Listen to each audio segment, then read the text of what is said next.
Okay, Zach. So a couple episodes ago, you introduced to me some Moxie. Oh, yeah. Have you gotten it? That's aired, right? Yeah, that's aired by the time. That's aired. Yeah. And did any of the family give you any feedback on it? A lot of feedback. They are so, it's going crazy. Moxie reached out to me. Sales are just going through the roof. Yeah. Yeah. So I thought maybe, we had just gotten some of these, and they may not be available everywhere, but they're called Poppies. Ah, I see. And it is a soda. Okay. If you're, some of my Arkansas family, Coke. Yeah, that's right. Yeah. Or some of my Michigan family, soda pop. Oh, yeah. You cover the gamut, man. Yeah. But it's a probiotic soda. So there's a little bit less sugar, and it's supposed to have, have you drank kombucha before? I have. Yeah. Yeah. So it's supposed to have some of those, I see. those things in it. You So like kombucha? I do like kombucha. Yeah. Yeah. I like kombucha too. Like the taste is fine. It's more of a mental thing with things floating around in my drink. I don't like that. Yeah. But I know that's like, I really like the ones that are like in this. Sorry, I keep hitting these boom stands, but it's like that really dark black, brown glass. oh yeah. Yes. Yeah. And you can see like there's a layer on the bottom, and I really think you have two options: don't shake it at all, and then don't drink the very end of it, or shake it up so you're getting a little bit with either drink. Yeah.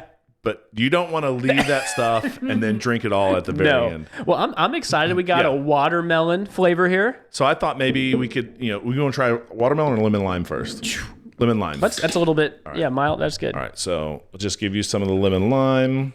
Give me some of the lemon lime. By the way, behind the scenes, a lot of drama about which cups everyone got. So, I was like, I have to have the dad. You can have the mom one. oh yeah, it's got notes of I don't know.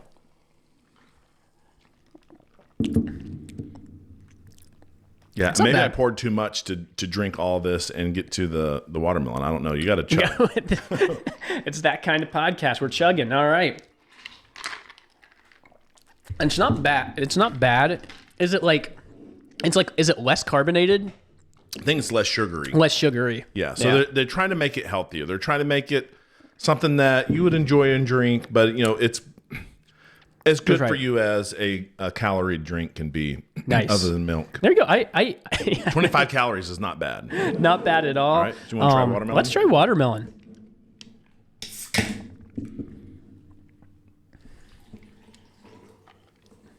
Oh yeah, we should. Audience can really hear the pour. Yeah, right up to the mic. All right. Okay. I think my family prefers watermelon. I like the watermelon. It goes away pretty fast. Yeah. And watermelon, I feel like it's one of those flavors. It's hard to be wrong on it. Yeah. yeah. It is good. Well, look, I might change. I don't drink a lot of Coke or soda, but it's good to be. Are these reasonably priced? Are these about the same? Are they expensive? I think they're maybe $1.25 a can. I don't know but everything's expensive. So it's like it's more expensive than buying a case of soda, but less expensive than buying one soda at a time from a vending machine. That makes sense. There you go. That's a good way. Good way to think about it. There we go. So maybe there's more stuff for us to taste test. Yeah. Future podcasts, send us in. Yes. If you want it, to send in some something that's going to be good, not People are like, watch them eat this. Yeah, that's true.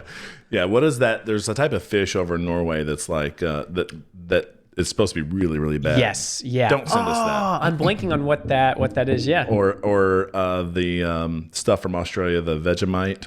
Oh, that's we'll skip out on those. Yeah. No, thank you. We're good. Send us the good stuff. Cheers. It's good. All right. So we probably should actually talk about some type of podcasting stuff too. We should somehow segue into, we're going to be talking about theology proper. This is the second class. Really, second class on theology proper. Just really an outstanding class overall. Great class. A lot to take in. And yeah, we've got if you didn't catch the hints behind the joke here, this is the teacher, Michael Motz. We got the person who brought it to us these last couple weeks. So let's go ahead and take it to the next level.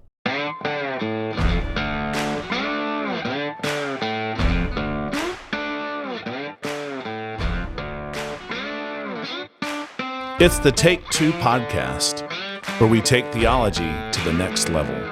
All right, part 2 on theology proper. And before I forget, I will try to remember to put a link to the Google form. And nice. That's not good. really necessarily looking for a response. If you want to put a response in there, I'll probably see it. But really, there's a list of resources that went along with this class that if you're interested, and it has my list of attributes, kind of like whether they're communicable or not, whether we know them by via negativa or by analogy, which we're going to go over, and then some scriptural support for that attribute. So that is out there. So, all right, so with that out of the way, just kind of review. The first class, we talked about transcendent properties, the fact that God is transcendent. He is other. Sometimes we call that holiness. And some people will attribute righteousness and holiness together. And I think that's because we are called as people to be righteous, and that sets us apart from the world around us.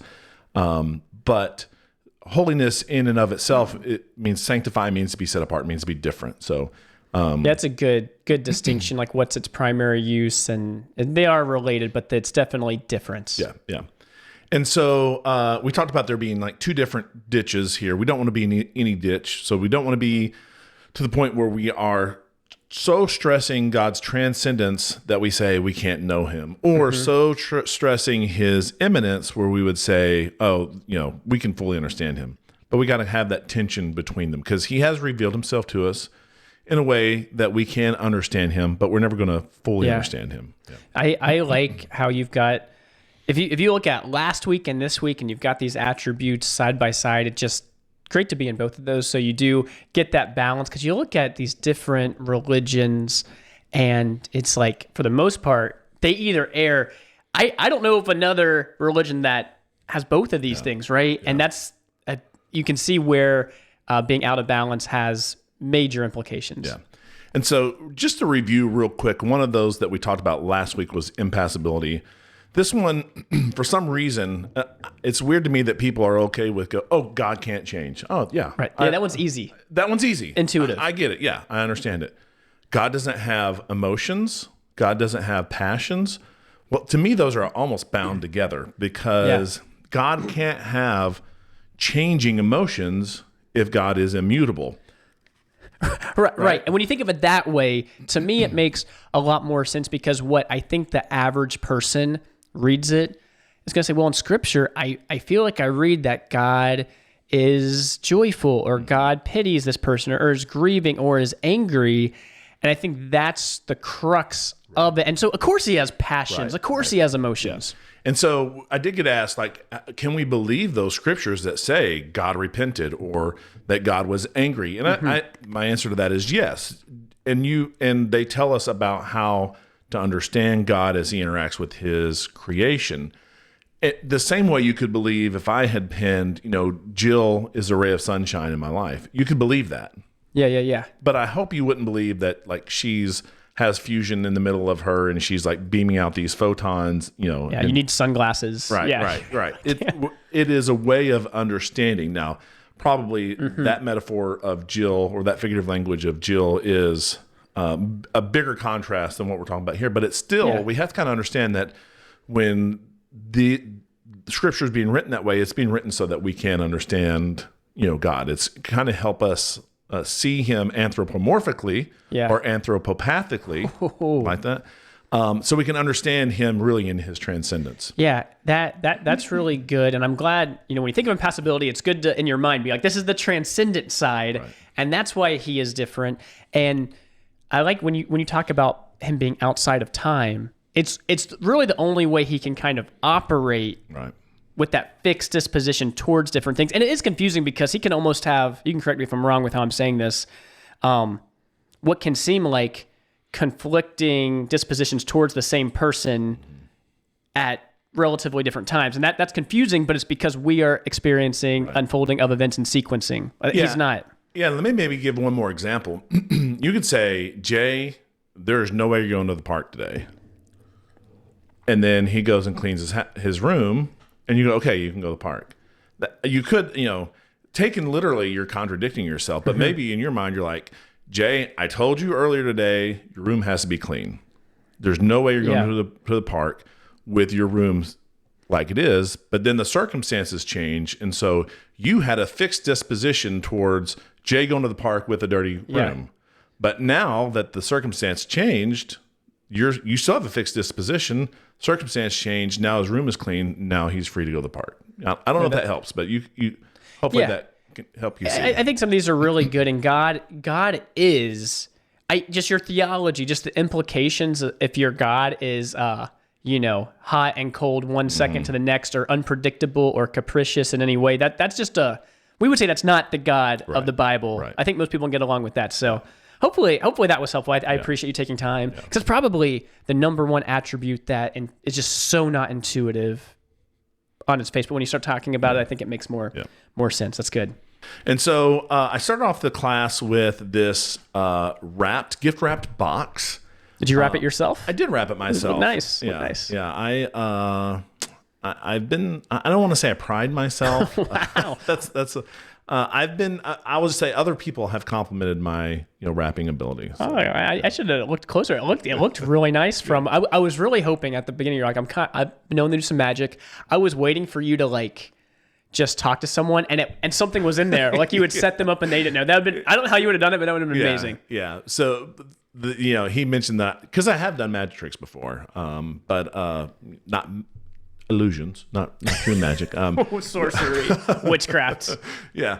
But I set this up by, passing around, asking people questions about it. I was like, okay, what if I told you that magically whoever's holding this gift, the thing that would be most valuable from that person, the best thing that person could give appears in that box. And we kind of pass it around the audience and it's like, what would appear if this person was holding it, et cetera, et cetera. And then I was like, okay, what would be in there if God were holding this box? And CBC came through. They came through. I don't think I even heard one wrong. No, I heard a couple, and they all were saying himself. Next time we just need someone in there just saying something just ridiculous. Yeah, like $1 million. That's great, because also want to shout out to Alex. Always got something great to say. Is he the one who said photon? I don't know. He said he's always Alex. saying hilarious things. Yeah. He Anyway, it's good stuff. Sorry, but your greater point is God gives himself to us. I mean, these attributes we can relate to him. Yeah, so he gives himself, and there's lots of different ways he's given himself to us. He created us, he made himself known to us. So by doing that alone, he has given himself to us. But when he created us with the image of God. And so the things that we talked about last week, he can't give to us, but these things we can share in with him. We're not going to have them to the same measure or the same degree. And then, of course, on the cross, he gave himself to us so that we could be reconciled with him. And so that biggest gift that he can give is himself. And so we're going to be talking about these different attributes. And these attributes are different than the ones we talked about last week. Last week, we were all negative in some sense. This week, we're going to be positive. And when we talk about positive attributes of God, we say that we're calling them by analogy, or we're ascribing to God by analogy. And we always kind of use this thing to set up, if I were to say, man, this dog is a good dog, we would kind of have an idea what that would mean. And even on the screen, I showed kind of a generic dog, and I showed a duck hunting dog. Now your attributes of a good dog might change if you know that it's supposed to be a duck hunting dog, which kind of plays into this, because now I'm going to say, what's a good father? Well, the attributes changed again, because the attributes are based on the creature or the being that we're ascribing this predicate of, good. So then if I were to say, God is good, well, we wouldn't mean what we mean by a good dog or a good father. Yeah. It's different. But we kind of have something there, but we're not like, he shows up on time to work. And, that would be absurd, right? Yeah. I like that. That's a good way to set up these communicable attributes. And I don't know if when we think of these, you probably have some good definitions ready. I think as we talk about maybe later on the Trinity, later on talking about the hypostatic union, some of these words are hard for us to grasp. Words like, I think we know what a person is, but what's like a good definition, or conscience or will? some of these things, I think they're important to know. And this might be over just making this super simple, and maybe we don't need to do this. But I think when I think of things like that, it helps make other stuff a little bit more clear. Yeah. So the first one you mentioned was person, and he is a person. He's not a force. And kind of the things that follow directly behind that would be what we would say what makes a person a person. They're conscious. They're self-aware. They have some type of intelligence. Sometimes we would say God is omniscient. Well, we would say that, or his wisdom. Kind of all of those are different aspects of his intelligence. He has a will. He decides things. He decides them from eternity. But so it's not like he's discursively deciding things, but he decides things. And hopefully you can see, I'm a person. I'm self-aware. I've got some limited intelligence. I can decide things. And so those attributes he shared with us. And really when you pair all those together, you have this other quality of moral. If a lion goes out and kills another lion and kills all the cubs and puts the lionesses into heat so that he can mate with them and have his own cubs, we don't go, man, that's an immoral monster. Yeah, because even the most, maybe not the most, but some God-hating person would hold humanity to some sort of standard and on some level, right?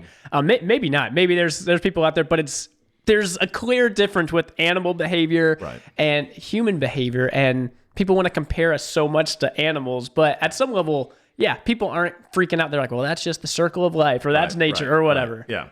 And so we would say God is moral. Now, this is by analogy. So how I am moral is different than how God is moral, because I am moral by trying to live up to God's standards. God is moral by being God himself. It is in his nature. The good, our standards of good are defined by God's nature himself. Now that's a good way to put it. And you alluded to this when you talked about intelligence and wisdom and omniscience, but part of the challenge with these communicable attributes is that your list could be endless. It could. It's like, how do you, and you look at different confessions or different systematic theologies, everyone lumps them in slightly different.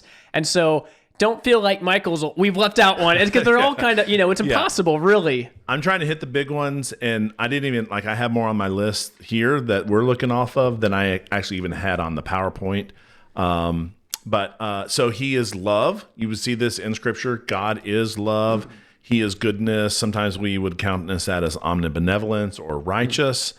Because of his love, he is just. He's a just God. He wants to have what's right. Out of his justice would come wrath and jealousy. And you can see, again, I just want to keep, as we go through kind of a group of these, hopefully you can see, I can see that God has those attributes, and I can see that he has shared some of that with me. Hopefully I can be loving. Hopefully I am good to an extent. You're not going to be omnibenevolent like he is. Hopefully you love justice, and, not that you want to see someone, you don't rejoice in the punishment, but you rejoice in justice when it happens. So hopefully you can see those types of things. Yeah, I think just going through this list and reflecting on it, I think you can learn a lot about ourselves and where we kind of missed the mark too, and we see how great God is. And really this list spans the gamut from things like being conscious and having a will to being creative, and it's a very broad list in that sense too. And I think one that I think people might struggle with too at the outset is when you read things in line with justice. God's a jealous God. Sounds a little bit when I'm jealous it's not good, but when God's jealous it is good. It could be good if you're jealous in a non-sinful way. So like if Leanne was spending time, it wouldn't even have to be like with another man, but maybe she was just really wrapped up in something that wasn't good for your covenant relationship as a husband and wife. You could be in a good sense jealous for her to return to that covenant relationship that you have with her. And so, and we would say that God has a covenant relationship with us as his people, but he also has a relationship to us as, creator creation. And so he can be jealous of that rightful relationship that we should have with him. And so it's, but the bad jealousy is like when you see someone that has something that you just want, you kind of, we got a synonym for that would be like coveting. Yeah, I think that's good. I point out that one because I think that one's maybe the most stark way we can see that. But we can have, along those same lines, when we're angry, it can be good, but it cannot be good. Right. By the same token, our grace can be good and not good too. Like I was trying, you start, jealousy's weird, but then we can let things off the hook that we shouldn't in some capacity, right? Right, yeah. Yeah, I think that's great because all of these we're not going to exhibit perfectly. Yeah. And so we could be too gracious with someone where we should really kind of toe the line with them sometimes. But yeah, so the next ones are kind of his mercy, his grace, his faithfulness, providence kind of goes underneath intelligence. Here's another one, the omnis we wouldn't want to leave off. Omnipotent. So he has all power. You go, how do we share in that? Well, he has given us a measure of power. We don't have the omni part of it, but we have the ability to affect things and people around us. So, no, that's great. Alluded to it, creativity, the ability to, problem solve and build things. We can't build things out of nothing, right? But we can still build things and have solutions to this world and use this world, engineer it for different purposes. Patience, that's a good one, and joy and peace. Really, we could. Yes, it's hard to talk about. You could keep going on because I saw people like, well, all the fruit of the spirit you could list there. So all of the things that you could, all of these things, like you said, we could keep going on because we're describing discursively all the attributes of a transcendent holy God. It's really hard to describe, and in some sense, because God is simple, God's love is just. I mean, it is in that sense. Yeah. So God's love is wrath. Mm-hmm. God's love is mercy. Yeah. It's, we kind of compartmentalize things so much, but all of these really express another attribute. It just, maybe a different emphasis or something like that. They're not totally separate. Yeah, and like this love and wrath and justice kind of being wrapped up together. Like if you saw an innocent kid, being harmed, your love for that kid would be tied to your wrath towards the person who's harming them. And so you could see how they would flow out together. That's great, because I think it is easy to just be like, well, God's merciful here. And it's like, really, these are all very connected. And when they are connected, that's why God is God. And we miss the boat because we're doing a wrong kind of wrath or whatever it may be. What else do we want to talk about these, about God's immanence? Well, we did. I'll just touch on it because we have talked about it before, but we have talked about his knowledge, his way of knowing. Oh, good. And we've said, he talked about his natural knowledge being knowledge of all possibilities, his free knowledge being his knowledge of what he's freely chose to do. We said there might be some knowledge in between that of things that creatures might do, the way things would be if things were different. We call those I've lost the word for. Ooh. Are you talking about counterfactuals? Okay, yeah. I thought I knew it, but I'm like not the philosophy guy, so I gotcha. So counterfactual, so like things of what would have happened if something had been different.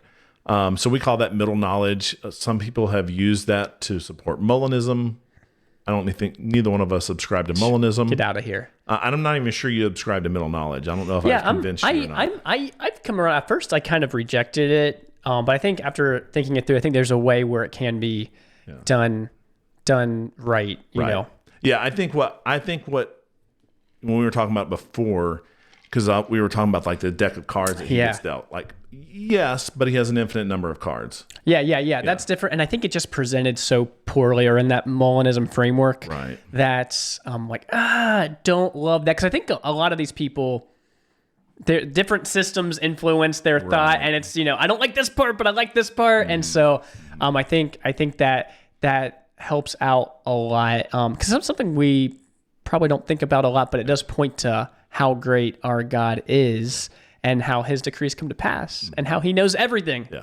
All right, so we did talk about the Trinity, but I think we're going to save that for a future podcast. Maybe it's good. Give it its own little spot. Trinity probably deserves its own one. I like that. Yeah, that's good. Yeah. All right, so I don't have anything else to say about theology proper. Hey, second time around, maybe we did a little better. I don't know. Hopefully. Thankfully, we found it like halfway through. So thank you, Michael. I'm so glad for that. Well, thanks for hanging in there with us. That's our take. Thanks for listening to Take Two. Find us wherever you find podcasts and on YouTube for those who want to watch our videocast.